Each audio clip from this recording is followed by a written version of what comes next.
एक चीज़ जो कार के पास है, जो चीते के पास है, फिर चाहे वो एथलीट हो या फिर हो एक बी, इन सब में सिर्फ एक चीज़ कॉमन है और वो है स्पीड। चलिए देखते हैं स्पीड आखिर है क्या। तो क्या हाल है जी। आज हम लोग मोशन चैप्टर का एक बहुत इंपॉर्टेंट टॉपिक डिस्कस करने वाले हैं जो कि है स्पीड। ये एक पर्टिकुलर टॉपिक पे वीडियो होने वाली है और अगर आपको कोई एक टॉपिक समझ में ना आए तो आप इजीली इस प्लेलिस्ट में जाके कोई भी वीडियो को वॉच कर सकते हैं। तो हम ऐसे ही टॉपिक वाइज वीडियोस बनाएंगे ताकि आपको ज़्यादा प्रॉब्लम ना हो किसी भी टॉपिक को समझने में या सर्च करने में। तो चलिए शुरुआत करते हैं स्पीड के बारे में। तो स्पीड आखिर होती क्या है? अगर हम एक बहुत बेसिक लैंग्वेज में बात करें तो स्पीड का मतलब होता है कि आप कितनी तेज जा रहे हैं, how fast you are travelling. जैसे कि हमने देखा कि एक कार थी, सपोज वो 20 मीटर पर सेकंड की स्पीड से जा रही है। चीता चीता की स्पीड 102 किलोमीटर पर आवर की थी। ऐसे ही कोई भी चीज़ कितनी तेज जा रही है वो बताता है स्पीड।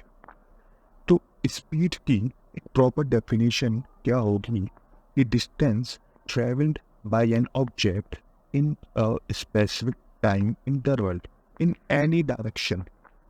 ये बहुत इंपॉर्टेंट पॉइंट है कि इन एनी डायरेक्शन,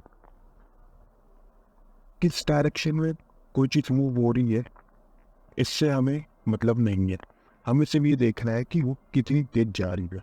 तो यहाँ पे डिस्टेंस ट्रेवल्ड क्यों लिखा हुआ है? क्योंकि 20 मीटर पर सेकेंड जैसे है, मतलब एक सेकेंड वो 20 मीटर यस कर रही है।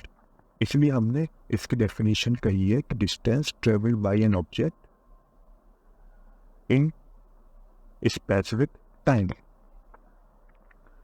इसकी एक और डेफिनेशन हो सकती है कि speed is equals to distance the object travels divided by the time. मतलब distance divided by the time, वो टाइम जो ऑब्जेक्ट ने लिया है किसी डिस्टेंस को ट्रेवल करने के लिए। और इसको हम डिनोट करते हैं एस से। तो स्पीड क्या हो जाएगी? Distance upon time. ओके, यहाँ पे कुछ यूनिट्स की बात करें तो स्पीड को हम मेजर करेंगे मीटर पर सेकंड में, डिस्टेंस को मेजर करेंगे मीटर्स में और इसको डिनोट किया जाएगा डी से। टाइम को हम मेजर करेंगे सेकेंड्स में और इसको डिनोट किया जाएगा टी से। एक इम्पॉर्टेंट पॉइंट इसमें आता है कि ये एक स्केलर क्वांटिटी है। क्यों? क्योंकि यहाँ पे डायरेक्शंस का कोई लेना देना नहीं है।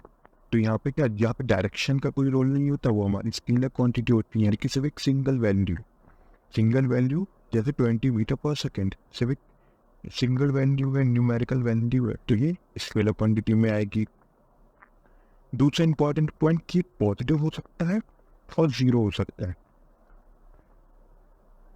ठीक है, जैसे 20 लिखा हुआ तो ये पॉजिटिव नंबर है, और जीरो तब होगी जब आपका ऑब्जेक्ट एक प्लेस पे रुका होगा, यानी कि रेस्ट पर होगा, तब वहाँ पे स्पीड जीरो होगी, अदरवाइज पॉजिटिव होगी।